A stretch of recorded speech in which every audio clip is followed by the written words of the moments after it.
Judicial process మీరు ఏమి లాయర్తో మాడట్లేదు, just మీరు వికీపీడియాలో కానీ లేకపోతే సెక్షన్ ఫలానా లేకపోతే 41 CRPC నోటీస్ ఏంటి అని పెడితే అందరికీ తెలుస్తుంది. అదే దానికి పెద్ద బ్రహ్మ మీకు మహా ఎడ్యుకేటెడ్ అని అవసరం లేదు. ఓకే, అందరూ ఒకటి మిస్ అవుతుంది, ఆర్జీని అరెస్ట్ చేయాలి ఇంకా అరెస్ట్ చేయడం అని ఏంటది ఏం కేసు అని ఎవరు అడగరు. మర్డర్ కేసా లేకపోతే కిడ్నాపింగ్ కేసా ఏం కేసు వస్తుంది, అది కదా మెయిన్ డిస్ప్యూట్. అది మీరు ఒక్కసారి అది మీరు దాని మీద ఫోకస్ పెడితే మీకు ఫస్ట్ ఏం అర్థమవుతుంది, రోజుకి 500 చూస్తాం కదా ఇలాంటి మీన్స్ అందరూ చేస్తారు కదా మొత్తం దేశం అంతా, ఇదేంటి అంత స్పెషల్గా అడుగుతారు కదా. అది అడగకుండా ఉంటే అరెస్ట్ అరెస్ట్ అరెస్ట్ అరెస్ట్ అంటే ఎలాగా. ఇప్పుడు బెయిల్ పూర్తి స్థాయిలో వచ్చింది, సోమవారానికి వాయిదా వేశారు కదా. అది జ్యుడిషియల్ ప్రాసెస్లో ఇంటరిమ్ బెయిల్ ఇస్తారు ఒక డేట్కి, దాని తర్వాత ఎక్స్టెండ్ చేస్తారు, లేకపోతే ఇంకోటి ఇస్తారు, లేకపోతే ఇంకోటి ఏదో వేరే వేరే పిటిషన్స్ అన్నీ వేస్తున్నాం. అదంతా డ్యూ ప్రాసెస్. ఆ డ్యూ ప్రాసెస్ అనేది ప్రతి దాంట్లో ఉంటుంది. కానీ మెయిన్ పాయింట్ ఎక్కడంటే నేను యాంటిసిపేటరీ బెయిల్ ఇస్తున్న రీజన్ ఆల్రెడీ చెప్పాను. కానీ ముఖ్య రీజన్ ఏంటంటే పోలీసు ఇంతవరకు చెప్పలా నన్ను అరెస్ట్ చేస్తానని, అరెస్ట్ చేయబోతున్నామని చెప్పలా. అది మెయిన్ పాయింట్ నేను చెప్పేది. అది మీరు అవాయిడ్ చేసేసి మీ మోసాదంతా అరెస్ట్ అరెస్ట్ అరెస్ట్ అని అంటున్నారు. అది ఇప్పుడు మీకు హెల్ప్గా నిలబడింది ఇండియన్ జ్యుడిషియరీనా, లేకపోతే గతంలో ఒకసారి వ్యూహం సినిమా రిలీజ్ అప్పుడు ఒక్క నిమిషం సార్, ఒక వ్యూహం సినిమా రిలీజ్ అప్పుడు ఎలా మీరు సెన్సార్ మేనేజ్ చేశారు, ఎలా how could have come out of this అని అడిగితే దావూద్ ఇబ్రహీం హెల్ప్ చేశాడని చెప్పారు మీరు. ఇప్పుడు ఎవరు హెల్ప్ చేశారు అంటే ఇప్పుడు దావూద్ ఇబ్రహీం హెల్ప్ చేశాడని మీరు నమ్మారా? జోక్ అని కూడా తెలియదు. ఇప్పుడు కూడా చెప్పాను. ఇప్పుడు ఫర్ ఎగ్జాంపుల్ డ్యూ ప్రాసెస్లో దానికి ఉన్న సెక్షన్స్ దానికి ఉన్న ఎలిమెంటు, ఇప్పుడు ఒకటి ఏదైనా జరిగినప్పుడు సపోజ్ ఆ ఫీడ్ ఉందనుకోండి, దానికి ఒక యాక్షన్ జరగాల. మీరు చెప్తే నేను మిమ్మల్ని ఇప్పుడు చెప్పాను ఫలానా వాడిని కొట్టమని చెప్పాను, నేను చెప్పాను అంతే. మీరు కొట్టే ఏం చేస్తారు, ఆర్జీవీ చెప్పాను అంటారు. ఆర్జీవీ చెప్పినందుకు కొడితే అది నాకు దాని నుంచి డైరెక్ట్గా మీరు ఒక లాభం అనేది ప్రూవ్ చేయలేకపోతే నేను చెప్పినా కూడా that won't become an offence. Okay, so ఇప్పుడు 1 year బ్యాక్ నేను పెట్టిన ఏదైతే చెప్తున్నారో అది దాని వలన ఏం జరిగింది, అసలు ఇంత 1 yearలో ఏం జరిగింది ఒకటి. రెండోది ఆ రోజున ఈయనంటే ఇప్పుడు నిద్రలేసాడు పెట్టినాడు, ఆ రోజున ఉన్న మెయిన్ స్ట్రీమ్ మీడియా ఇంక్లూడింగ్ వాళ్ళతో ప్రోలో ఉన్నా కూడా వాళ్ళు ఏదైనా అనుకున్నారు దాని గురించి అనుకోవాలి. ఎందుకు అనుకోలేదంటే వాళ్ళు చేస్తారు, అదే చేస్తారు, ప్రోగ్రామ్స్ చేస్తారు. ఏది డూపులు పెట్టి ఇది పెట్టి క్యారికేచర్స్ పెట్టి కార్టూన్స్ పెట్టి పొలిటికల్ లీడర్స్ని కానీ సెలబ్రిటీస్ని కానీ ఎవరినైనా కంటిన్యూస్గా మీరు కార్టూనిష్గా చేయటం అనేది it's a culture in the whole world, in a free world. Yeah Ajeev గారు, అయితే 1 year బ్యాక్ జరిగిన దానికి కేసులు పెట్టడం ఏంటని మీరు అడిగారు. లాస్ట్ 5 yearsలో కూడా మీరు సినిమాలు తీశారు, ఈ గవర్నమెంట్ మారిన తర్వాత మానేశారు. ఎవరికి టైం వచ్చినప్పుడు వాళ్ళు నడిపిస్తారని ఎందుకు అనుకోవట్లేదు మీరు? ఎవరికి టైం వచ్చినప్పుడు వాళ్ళు నడిపిస్తారంటే ఏం నడిపిస్తారు అంటే మీరు పొలిటికల్ మూవీస్ చేయనన్నారు కదా, ఇప్పుడు కూడా చెయ్యొచ్చు కదా. ఎందుకు చేయాలి? మూవీస్ చేయడానికి నా రీజన్. అప్పుడు భయపడ్డారు అనుకోవచ్చు కదా దాన్ని. నేను చెప్పింది ఎప్పుడు వ్యూహం రిలీజ్ అవ్వక ముందు చెప్పాను, నేను ఇంకా పొలిటికల్ మూవీస్ చేయను. ఎందుకు చేయని చెప్పానంటే నాకు ఆ సెన్సార్ డీలేస్ అంతా చిరాకేసింది. అది ఇది అన్ని చెప్పి నా మొత్తం టైం 1 year వేస్ట్ అయిపోయింది దాంట్లో. దాని మూలాన ఆ విధంగా నా డెసిషన్ తీసుకున్నాను, అది నేను చెప్పింది. సో మీడియా గురించి మాట్లాడారు కదా, సెన్సార్ సినిమాలకు ఉన్నట్లే మీడియాకు కూడా ఉండాలి అని చెప్పి. ఉండాలి అని చెప్పలేదు, ఉంటే బాగుంటుంది. పోనీ నో కుదరదు. ఎందుకంటే మీకు బట్ ఎవరు టెలికాస్ట్ చేసింది వాళ్ళకి డేటాబేస్ లో రికార్డ్ అయ్యి ఉంటుంది. మీ మీద ఆరోపణలు చేశారు, లేకపోతే మీ బొమ్మలు ఇలా కార్టూన్ రూపంలో వేశారని చాలా చెప్పారు కదా. సో దాని మీద మీరు కేసు ఫైల్ చేసుకోవచ్చు కదా, మీకు స్కోప్ ఉంది కదా. నాకు అవమానం జరిగింది అని. నాకు టైం లేదు, ఎందుకంటే నేను బతికేది ఎవడో నా మీద అన్నాడు ఆడేదో అన్నాడు అని వాడు వెనకాల పట్టలో నా టైం నేను వేస్ట్ చేసుకోను. నేను అది చెప్పేది. అందుకని you have to leave it. అదేమి దాన్ని సీరియస్గా తీసుకోవాలని చెప్పట్లేదు నేను. ఎందుకంటే we have become a part of that eco system in the social media. దాని నుంచి ఎవరు బయటపడలేరు. అప్పుడేంటి, అది మనం ఏం చేయలేం కాబట్టి దాంతోపాటు we have to adapt to it. అది నేను చెప్పింది. వర్మ గారు, ఈ మొత్తం ఎపిసోడ్ అంతా కూడా మిమ్మల్ని బాగా డిస్టర్బ్ చేసినట్టుంది. సో సో ఇప్పుడు ఇదేంటంటే అది నేను ఎలా ఉన్నాను అనేది మీ దృష్టిలో ఫీల్ అవుతుంది. ఇప్పుడు ఫర్ ఎగ్జాంపుల్ నేను ఒక చిన్న ఎగ్జాంపుల్ వేస్తాను. నాగార్జున ఒక చెట్టు దగ్గర అన్నపూర్ణ స్టేజ్లో చెట్టు ఉంది. చాలాసార్లు అక్కడ కూర్చున్నాడు. నాగార్జునకి ఏదైనా హిట్ వచ్చినప్పుడు ఏమన్నారంటే కొంచెం తేజస్సు ఉన్నాడు, స్పెషల్గా ఉంటాడు, అందుకని చూడండి అంత అలా అని చెప్పారు. ఫ్లాప్ వస్తే దిగాలుగా కూర్చున్నాడండి, అది ఎవరు వెళ్ళట్లేదేమో పాపం అనేవారు. ఇంకో దాంట్లో చేస్తే ఇంకో దాంట్లో. సో ఎప్పుడన్నా ఎవరు ఎలా ఫీల్ అవుతారో వాళ్ళు చూసి దృష్టి పెట్టి ఉంటారు. ఇంకొక ఎగ్జాంపుల్ ఇస్తాను. రితిక్ రోషన్ సూపర్ స్టార్ అయినప్పుడు మన ఫస్ట్ టైం ముగ్గురు ముస్లింలు, ఆమిర్, సల్మాన్, షారుఖ్ పెద్ద హీరోలు, ఇప్పుడు మన హిందూ కూడా వచ్చాడని ఒక చిన్న టాక్ వచ్చింది 2001లో, బ్యాక్ ఇన్ 2000. అప్పుడు రితిక్ రోషన్ ఫిల్మ్ఫేర్కి డాన్స్ చేస్తూ ఉంటే షారుఖ్ వచ్చాడు గెస్ట్గా. వీళ్ళందరూ షారుఖ్ మొహం మీద కెమెరా పెట్టి చూడండి ఇక్కడ నవ్వట్లేదు, లోపల కుమిలిపోతున్నాడు, అదేమో ఇదేమో ఇది అంతే. ఎవరను షారుఖ్ ఏమనుకుంటే ఎవరికి తెలియదు అసలు అక్కడ. అప్పుడు ఏంటంటే నేను ఎలా ఉన్నాను అనుకుంటే మీకు ఆనందం అనిపిస్తుందో అది మీరు అనుకోండి, అది ఈజీ కదా. వర్మ గారు, అంటే మీరు ఎలా ఉన్నారో మేము ఏమనుకుంటున్నాం అని పక్కన పెడితే, సో ఫస్ట్ టైం అరెస్ట్కి సంబంధించి వర్మ భయపడ్డాడు, అంటే పారిపోలేదనేది మీరు స్టేట్మెంట్ ఇచ్చారు, భయపడ్డారు అందుకే యాంటిసిపేట్ వేలేసాడు. ఏంటో తెలుసుకోవడానికి వేలేసాడా లేదా భయపడి వేలేసాడా? పోలీసులు అరెస్ట్ చేస్తారు ఏం చెప్పలేదు మీడియాకు, అందుకోసమే పోలీసులు వచ్చింది దేనికోసమో తెలియదు, కానీ మీడియా అరెస్ట్ అనేది ఒక ప్రాపగాండా సృష్టించింది అనేది వర్మ మాట. కానీ దాని వెనకాల భయపడి యాంటిసిపేట్ వేలేసారు వర్మ అనేది ఒక మాట. సో దీనికి సమాధానం ఏంటి? మీకు తెలుగు రాదో నీకు బుర్ర లేదు నాకు తెలియట్లా.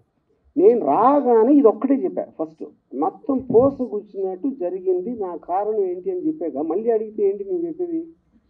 యాంటిసిపేటరీ బెయిల్ రీజన్ చెప్పాను, అక్కడ జరిగింది ఏంటో చెప్పాను, పోలీసులు ఇంతవరకు నాకు టచ్లో కూడా రాలేదని చెప్పాను, 10లోకి రాలేదని చెప్పాను. మళ్ళీ అది అడిగితే ఏం చేయలేను? నోటీస్కి రిప్లై ఇచ్చని చెప్పాను కదండి. రిప్లైలో ఏమి ఇచ్చారో కూడా చెప్పాను. ఆ డేట్లో నేను 10 o'clockకి నేను రిప్లై పెట్టాను, నాకు ఫర్దర్ టైం కావాలి, లేకపోతే వర్చువల్గా వీడియోలో వస్తాను. ఎప్పుడు రాని ఫోన్ ఎందుకు స్విచ్ ఆఫ్ వచ్చింది? అది చెప్తాను. ఓకే అది నేను చెప్పలేదు ఇందాక. నేను 2 o'clock వరకు నా ఫోన్ స్విచ్ ఆన్లో ఉంది. ఓకే, దాని తర్వాత ఇది వాళ్ళు వచ్చింది 10:30కి. 2 o'clockకి స్విచ్ ఆన్ చేసిన దానికి ఒక్కటి మీడియా వాళ్ళు విపరీతంగా అందరూ ఫోన్ చేసింది, ఏమైపోతుంది, పోలీసు ఎందుకు వచ్చారు, బ్లా బ్లా బ్లా బ్లా బ్లా, అది నా వర్క్ ఉంది. సెకండ్ రీజను, నేను యాంటిసిపేటరీ బెయిల్ చేసినప్పుడు దానికి ఒక 5గురు వేరే వాళ్ళు చేస్తున్నారు ఒకేసారి అన్న దాని మీద, దానికి ఎలాంటి స్కీమ్ అయ్యి ఉంటుంది, ఎందుకు చేస్తానని హరాస్ చేయడానికని ఆలోచించడానికి నాకు కావాల్సిన టైం దానికి నేను స్విచ్ ఆఫ్ చేశాను. అది ఎప్పుడైతే డెసిషన్ తీసుకున్నానో ఇమీడియట్గా స్విచ్ ఆన్ చేసి ఇక్కడే ఉన్నానని చెప్పాను. వర్మ గారు, మీరు సంవత్సరానికి ముందు జరిగింది ఇప్పుడు ఎందుకు మళ్ళీ తీస్తున్నారు అంటున్నారు. సంవత్సరానికి ముందు మీరు చేసినటువంటి పోస్టులు, మీ అకౌంట్ నుంచి వచ్చినటువంటి పోస్టులు, తర్వాత వచ్చినటువంటి సినిమాలకు సంబంధించి అప్పుడు పవన్ కళ్యాణ్ ఉద్దేశించి మీరు చేసినటువంటి కొన్ని వ్యాఖ్యలు, అప్పుడు జనసేన వాళ్ళు రియాక్ట్ అయ్యారు, కొంతమంది పోలీస్ స్టేషన్ దగ్గర కూడా కంప్లైంట్ ఇచ్చారు. బట్ ఏమంటే అప్పుడున్నటువంటి గవర్నమెంట్ ఆ కంప్లైంట్లు తీసుకోలేదు. బట్ ఇప్పుడు ఎందుకు ఈ కంప్లైంట్లు తీసుకున్నారు? అది నాకు ఎలా తెలుస్తుంది? మీరు స్పెసిఫిక్గా చెప్పకపోతే. అది గవర్నమెంట్ మీడియాలో అన్నిట్లోనే వచ్చింది, మీ వ్యాఖ్యలు అన్నీ వచ్చాయి. ఎక్కడ కాదు వచ్చింది, డిబేటబుల్ డిబేట్స్ కూడా జరిగాయి సార్. మీరు చేసిన ప్రతి ఒక్క ట్వీట్ గురించి ప్రతి ఒక్క ఛానల్ డిబేట్ కూడా జరిగింది. పొలిటికల్ దాంట్లో అందరూ డిబేట్ చేస్తారు, జ్యుడిషియరీలో స్పెసిఫిక్ కేసు చెప్పాలి. ఇప్పుడు ఇక్కడ స్పెసిఫిక్ కేసు కాబట్టి మాట్లాడుతున్నాం. ఎగ్జాక్ట్ గా నేను అదే చెప్తున్నా. మీరు పెట్టినటువంటి 3 గాడిదలకి ఆ ఫోటోలు పెట్టారు కదా, 3 ఫోటోలు, అదేను వ్యూహం సినిమాలో పవన్ కళ్యాణ్ పోలినటువంటి వ్యక్తి పెట్టి అక్కడ ఉన్నటువంటి సందేశాలు కానీ వ్యాఖ్యలు కానీ వాటి మీద జనసేన వాళ్ళు మీ డెన్ దగ్గరకు వచ్చారు, మీ పైన ఆరోపణలు చేశారు. ఆరోపణలు కాదు, అరిశారు. తర్వాత మీరు కూడా ప్రెస్ మీట్లు పెట్టారు. వాళ్ళు కేసులు పెట్టినా కూడా కేసులు తీసుకోలేదు అప్పుడు ప్రభుత్వం. నేను అదే అంటున్నా, ఆ కేసు ఎక్కడ పెట్టారు నాకు ఎట్లా తెలుసు? ఆంధ్రాలో విజయవాడలో పెట్టారు. వచ్చి అరిసింది డెన్ దగ్గర. ఎక్కడ పెట్టారు కేసు చెప్పండి, ఏ స్టేషన్ చెప్పి పెట్టారు? పంజాగుట్లో కూడా కేసులు పెట్టారు, బట్ తీసుకోలేదు అప్పుడు.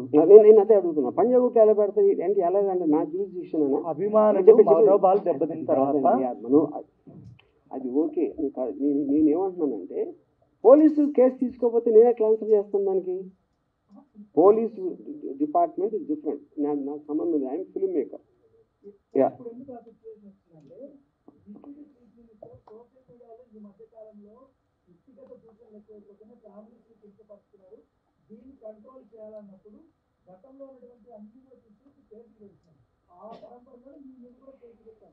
అది నాకు తెలీదు. ఎందుకంటే నాకు తెలియకుండా ఐ డోంట్ వాంట్ టు ఫలానా వాళ్ళు మలానా అవుతుంది కాదు ఫలానా వాళ్ళు చేస్తున్నారు, ఫలానా వాళ్ళు చెప్పారు నేను చెప్పలేను. ఎందుకంటే ఆ నాలెడ్జ్ నా దగ్గర లేదు. Sir Madhu from Mahani sir. ఇక్కడ ఉన్నాను. ఈ మధ్య ఏపీలో అరెస్ట్ అవుతున్న కేసులో చాలా మంది జైలుకి వెళ్తున్నారు కదా. వాళ్ళు ఏమంటున్నారంటే మాకు గుర్తు లేదు, మర్చిపోయాము ఇలా చెప్తున్నారు. సో ఇప్పుడు మీరు ఆ రెండు వాడకుండా ఆన్సర్ చెప్తారని చూస్తున్నారు. అరే నేను అదే అన్నాను. First of all A case ఆ కేసు డీటెయిల్స్ చెప్తున్నాయి కదా. మద్దిపాడు పోలీస్ స్టేషన్ ఒకటి. మద్దిపాడు కాదు, ఇందాక మీరు చెప్పారు కదా ఇలా చెప్తున్నారు. అది ఆ క్వశ్చన్ నాది కాదు సార్, ఇది వేరు. నేను టోటల్గా నేను అనేది కేసు వేరు, నా క్వశ్చన్ వేరు. మద్దిపాడు పోలీసులు ఆర్జీవీ డెన్ దగ్గరికి వచ్చిన తర్వాత 2 days మీరు కనిపించలేదు సార్. 2 days అని ఎలా చెప్తున్నారు? మీరు కనిపించలేదు. వాళ్ళు ఉన్నది 2 గంటలు. ఇప్పుడే చెప్పా 3 సార్లు. 2 days బ్యాక్ వరకు కూడా మద్దిపాడు పోలీసులు హైదరాబాద్ లో ఉన్నారు సార్. అక్కడ మీరు చెప్పారా? నాకు తెలుసు సార్, నా దగ్గర ఉంది సార్, ప్రూఫ్ ఉంది. చూపించండి ఇప్పుడే. ఆయన పేరు నోట్ చేసుకోండి. నా పేరు మధు సార్, మహానీస్ లో పనిచేస్తాను. మీరు పోలీస్ ఆఫీసర్ 2 రోజుల నుంచి మేము గాలిస్తున్నాం అన్న వీడియో మీరు చూపిస్తే కనుక సార్ నేను మీకు ₹1,00,000 ఇస్తాను ఇమీడియట్ గా. చూసుకోండి. రండి సార్. ఈ ప్రెస్ మీట్ అయిపోయిన తర్వాత మీకు ఆడియో వినిపిస్తాను సార్. ఆడియో ఎవడన్నా మాడతాడు. నాకు పోలీస్ ఆఫీసర్ వీడియోలో చెప్పింది చూపించండి. ఆడియో లేదు మీకెందుకు మాట్లాడారు? ఒకటి ఇవన్నీ అనవసరం సార్, నేను ఒకటే చెప్తున్నాను. కాదు మీరు ఇక్కడ కూర్చుని మీరు వాళ్ళు చెప్పారు 2 రోజులు ఉన్నారన్నారు. 2 రోజులు 2 రోజులు కాదు 3 రోజులు సార్, 1 day వాట్ ఎవర్. నేను ప్రూఫ్ అడుగుతున్నా. అదే సార్ నేను అడిగింది. పోలీసు చూపించకుండా ఊరికే మాట్లాడద్దు, అది నేను చెప్పేది. ఓకే, సినిమా షూటింగ్ అని చెప్పారు కదా సార్, సినిమా షూటింగ్కి వెళ్ళామని చెప్పారు. ఏ సినిమా సార్? మీకు ఎందుకు చెప్పాలండి? ఇప్పుడు ఎందుకని పిలిచారు? అసలు నువ్వు పోలీస్ మీరు పిలిచారు కాబట్టి మేము వచ్చాం sir. I don't want to talk. మీ సమాధానం లేనప్పుడు ఇంక ఇలానే నేను చెప్పను. ఇప్పుడు ఒకటే నేను ఇందాక ఒక చాలా ఇంపార్టెంట్ పాయింట్ చెప్పాను. 2 people ఆర్ మోస్ట్ ఇంపార్టెంట్ ఇక్కడ. పోలీసులకి they have every right to ask. ఏం అడగాలి? ఎక్కడ ఉన్నాడు రామ్మోహన్? ఇక్కడ లేడు. షూటింగ్లో ఏ షూటింగ్ అని అడిగారా? అడగల. ఎక్కడ ఏ ప్రాంతంలో జరుగుతుంది అన్నారా? అడగల. అరెస్ట్ చేయడానికి వచ్చాము అన్నారా? అనలేదు. మేము గాలింపు పెడుతున్నాం అన్నారా? అనలేదు. ఈ 4 ఏదన్నా వాళ్ళు అన్నది చూపిస్తే అప్పుడు మాట్లాడతాం.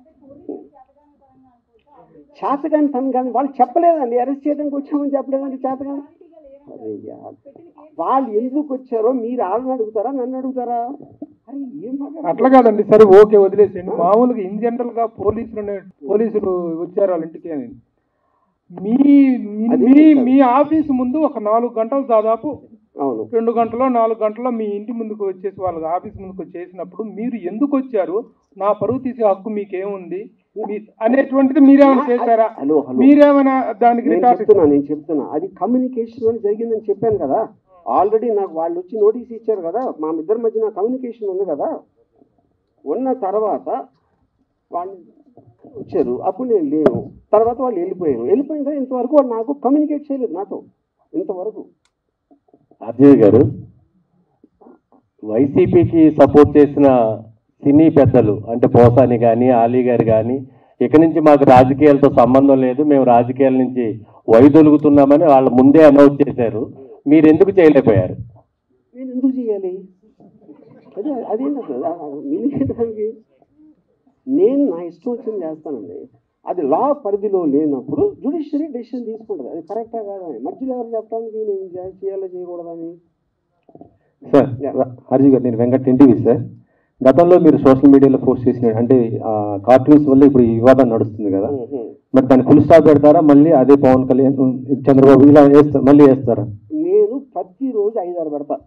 ఇప్పుడు కూడా పెడతానే ఉన్నా. ఇప్పుడు కూడా కదా డొనాల్డ్ ట్రంప్ చెప్పాను కదా ఇందాక.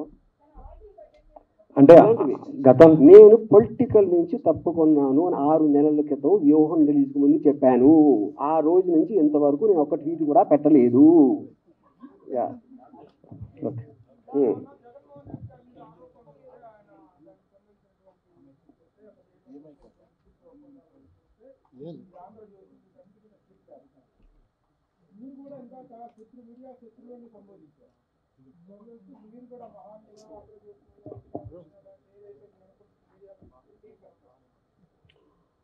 అది case I want to do దాని అంటే నా కారణాలు వేరు ఉండొచ్చు, ఆ కారణాలు డీటెయిల్స్ నేను తర్వాత చెప్తాను. దిస్ కమ్స్ ఏది ఏది ఏది ఏది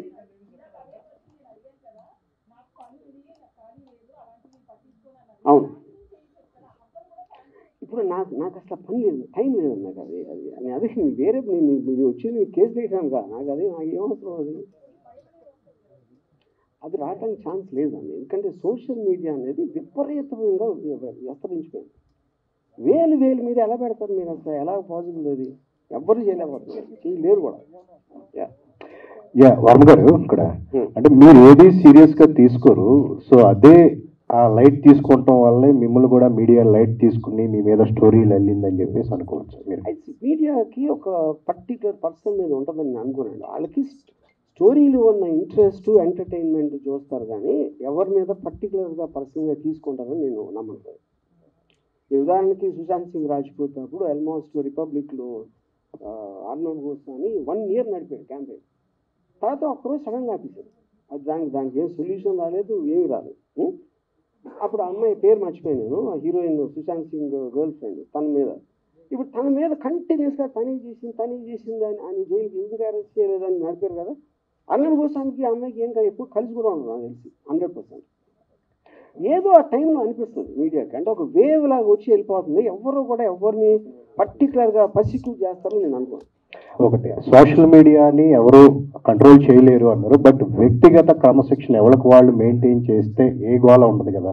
బట్ ఎంటర్టైన్మెంట్ వేలో మీరు ఏది పెడితే అది పెడితే ఇబ్బందులు వస్తాయి అని చెప్పి మీరు నమ్ముతారా? అసలు ఇప్పుడు ఇది ఎలా ఉంటుందంటే పొద్దున్న బాగా చదువుకుని మంచి పని చేసుకుని మంచి పెళ్లి చేసుకుని పిల్లలు కానీ అని చెప్పినట్టు ఉంది. ఎవరి కాళ్ళు క్రమశిక్షణ అంటే వాళ్ళకి లేదు, లేనప్పుడు ఏం చేస్తారు కదా ప్రాబ్లం. ఇక్కడ ఉన్నోళ్ళు ఏంటి మనకేం అవసరం? ఇన్ కేస్ రాజీవి అరెస్ట్ అయ్యి జైల్లో ఉంటే జైల్లో ఎలా టైం స్పెండ్ చేస్తారు? అక్కడ విస్కీ ఉండదు, ట్వీట్ చేయడానికి ఫోన్ ఉండదు, వోడ్కా ఉండదు, అమ్మాయిలు ఉండరు. Good question. The point is మనకి సరే ఎవ్రీథింగ్ మనకు కావాల్సింది ఉండాలని జీవితంలో ఎప్పుడు జరగదు. నాకు అంబానీ అంత డబ్బు ఉందా? లేదు. నాకు ఎవడో అలాంటి కారు ఉందా? లేదు. నాకు మహా అందగత్తలైన అమ్మాయిలు ఒక భార్య ఉందా? లేదు. అప్పుడు మనకు ఉన్న దాంతోనే మనం సరిపెట్టుకుంటాం ఎప్పుడైనా. అందులో సడన్గా ఒకవేళ కోవిడ్ వస్తుంది, దానికి సరిపెట్టుకోవాలి. ఇంకోటి ఏదో వస్తుంది, దానికి సరిపెట్టుకోవాలి. అలాగే అప్పుడు ఈ కేసు అన్న ఏదన్నా నాకు అలాంటి పరిస్థితి వస్తే నేను ఎప్పుడు అడాప్ట్ అవుతాను. నా లైఫ్లో నాకున్న నేచరు అడాప్ట్ అవుతాను. అప్పుడు నేను అక్కడ క్రిమినల్స్తో కలిసి నెక్స్ట్ 1 year సంబంధించి 4-5 కథలు రెడీ చేసుకొని వస్తాను. సార్ ఇప్పుడు ఏ సంఘటన జరిగినా సరే దాని మీద ఒక సినిమా తీసేస్తారు. ఈ 10 రోజుల నుంచి జరిగిన దాని మీద ఏమన్నా ఒక సినిమా తీసే ఆలోచన ఉందా? సార్ ఇప్పుడు మీడియా తీసిన సినిమా కన్నా గొప్ప సినిమా తీసే టాలెంట్ నా దగ్గర లేదు, నేను ఒప్పుకుంటున్నా. నేను నథింగ్. వాళ్ళు రాజమౌళి అయితే నేను రామగోపాలం. సార్ లాస్ట్ ఇయర్ వ్యూహం సినిమా ప్రెస్ మీట్ లో సార్ దసపాలలో నేను అడిగాను ఒక ప్రశ్న, 2024లో ప్రభుత్వం తారుమారు అయితే మీ పరిస్థితి ఏంటి అని. ఇదే అనుకోవచ్చా? నేను అదే అంటున్నానండి. అది మీరు అనుకుంటున్నారు, నేను ఏమనుకుంటున్నా. ఇప్పుడు ఇక్కడ సింపుల్ థింగ్, లాజికల్గా ఆలోచించండి. ఒక నోటీస్ వచ్చింది, అయిపోయింది, వాళ్ళు వచ్చారు, వెళ్ళిపోయి, ఎంతకన్నా ఏమీ జరగలేదు కదా. అప్పుడు నాకు ఏమైనట్టు మీ ఉద్దేశం? మీరు మీడియా చూసి అదే భయపడి వణికిపోతున్నాడు, మంచం కింద ఉన్నాడు, కలకట్ట అన్ని మీరు అనుకుంటున్నారు. అది అసలు ఏమి జరగలేదు కదా. ఎవరైనా పోలీసులు చూపించండి, పోలీసులు కోర్టు చేస్తే ఎవరైనా చెప్పగలుగుతారా? అది నిజం కాబట్టి చెప్పగలుగుతాను. నేను ఒక ఇన్స్టిట్యూషన్ ఆఫ్ ద గవర్నమెంట్ని నేను డైరెక్ట్గా కోర్టు చేస్తా. ఇంతవరకు వాడిని అరెస్ట్ చేయడం నాకు చెప్పలేదు, ఎవరికి చెప్పలేదు. ఇలా నేను కోర్టు చేయగలుగుతాను, నిజం కాకపోతే ఎలా చేయగలుగుతాను? అది ఒకవేళ అఫీషియల్గా వాళ్ళు అరెస్ట్ చేయడానికి ముందుకు వస్తే ఏం చేస్తారు? నేను అదే అంటున్నా, మళ్ళీ అదే ఒఫీషియల్గా అరెస్ట్ చేయడం కోసం చచ్చినట్టు అరెస్ట్ అవుతాను. అది చెప్పారు కదా. ఓకే. అయితే ఒకటి మాజీ సీఎం జగన్ కావచ్చు, లేదా మాజీ మంత్రులు కావచ్చు, ఎవరైనా ఈ వారం 10 రోజులుగా మీకు ఎవరైనా టచ్ లోకి వచ్చారా? సానుభూతి తెలపడం కావచ్చు? ఎవ్వరు కాదు. ఎందుకు సార్, ఎందుకు- ఒక్క నిమిషం. ఎందుకు ఎందుకు ఎందుకు రాలేదంటే అది రావాల్సిన అవసరం లేదు ఫస్ట్ ఆఫ్ ఆల్. ఎందుకంటే వాళ్ళందరికీ మ్యాటర్ తెలుసు వాళ్ళకి. సార్ ఇప్పుడు వీటిలో అది వేరే. చాలా మంది అరెస్టులు జరుగుతున్నాయి. బోరుగడ్డ అనిల్ అని, శ్రీరెడ్డి మీద కానీ, సివి పోసాని కృష్ణమురళి కానీ, సజ్జల భార్గవ్ వర్ర, వీళ్ళందరూ చాలా ఫిల్తీ లాంగ్వేజ్ వాడారు, చాలా దారుణమైన భాష వాడారు. కానీ రామ్ గోపాల్ వర్మ ఆ భాష ఎప్పుడూ వాడలేదు. యాజ్ ఓన్లీ పోస్టెడ్ అనేటువంటి ఒక సెటరికల్గా పోస్టులు వేసాడే తప్ప ఇలాంటి ఫిల్తీ లాంగ్వేజ్ వాడలేదు. ఆయన అరెస్ట్ చేయటం అనేటువంటిది అంత ఇది కాదు అనేటువంటిది, ఆయన మీద చర్య తీసుకోవడం అనేది అంత కరెక్ట్ కాదనేటువంటి ఒక సాఫ్ట్ కార్నర్ సానుభూతి మీ మీద ఉంది. How do you take that? First of all అది అంటే వాళ్ళు ఎవరైతే మీరు పేరు చెప్పారో వాళ్ళు మాట్లాడుతున్నది కేసు కాదు కూడా నాకు తెలియదు. ఎందుకంటే అది రెటారిక్ కింద వస్తుంది నాకు తెలిసి. అంటే ఒక ఫర్ ఎగ్జాంపుల్ నన్ను చంపితే ₹1,00,00,000 ఇస్తాను ఒక ఆయన ఎవడో అన్నాడు, నా పేరు మర్చిపోయాను. ఇప్పుడు అంత డైరెక్ట్గా కాంట్రాక్ట్ కిల్లింగ్ మర్డర్ చేయమని ఆఫర్ ఇచ్చిన అతని మీద కేసు ఏముంది, కంప్లైంట్, బట్ నథింగ్ హ్యాపెన్. ఎందుకంటే టీవీలో కూర్చుని చెప్పటానికి ఏ భాష, ఇవాళ భాష ఎవరు వాడట్లేదు, బూత్ మాటలు ప్రతి లీడర్ వాడుతున్నారు. మినిస్టరీ పోస్ట్లో ఉన్నవాళ్ళు వార్తలు బూతులు మాడారు, పోలీసులను తిడతారు, వాళ్ళని చేస్తారు. అసలు ఎవరు చూసినా ఇంగిత జ్ఞానం లేకుండా కూడా తిడతారు. వాళ్ళందరి మీద కేసులు ఉన్నాయా? ఎక్కడ లేవు కదా. అంటే అదే నేను చెప్పింది ఫస్ట్, నేను వచ్చి చెప్పింది ఆ లాస్ అనేది క్లారిటీ లేనందుకు ఇది జరుగుతుంది. ఎవరికి తెలియదు దాని వల్ల ఎలా దాన్ని ఏం చేయాలి, కంట్రోల్ చేయాలా, కేసు పెట్టాలా, ఏం చేయాలి అనేది తెలియదు ఎవరికి. అది అంటే ఫైనల్గా ఇది పోలీసులకి రామ్ గోపాల్ వర్మకి జరుగుతున్న లవ్ స్టోరీ, ఇందులో మీడియా ఇన్వాల్వ్ అవుతుంది అనేది మీరు కోరుకుంటున్నారా? ఎట్లా? పోలీస్ వారు వాళ్ళది చేస్తున్నారు, నేను చేసుకుంటున్నాను. మీరు మధ్యలో వచ్చి మీరు సినిమా తీశారు, అది నేను చెప్పేది. పోలీసులు తీయలేదు, నేను తీయలేదు సినిమా ఇక్కడ. సార్ వర్మ గారు, మీ నెక్స్ట్ సినిమా కోసం అందరు కూడా వెయిట్ చేసిన పరిస్థితి, మరి నెక్స్ట్ ప్రాజెక్ట్ ఎప్పుడు రాబోతుంది, ఎలాంటి ప్రాజెక్ట్ అనుకుంటున్నారు? ఆల్రెడీ 2 సినిమాలు అయిపోయినాయి. ఒకటి సారీ అని ఒక థ్రిల్లర్ ఉంది, దాని తర్వాత రష్ అని ఒక మోటార్ స్పోర్ట్స్ యాక్షన్ ఫిల్మ్ ఉంది. 2 ఆల్మోస్ట్ రెడీ అయిపోతున్నాయి. ఓకే.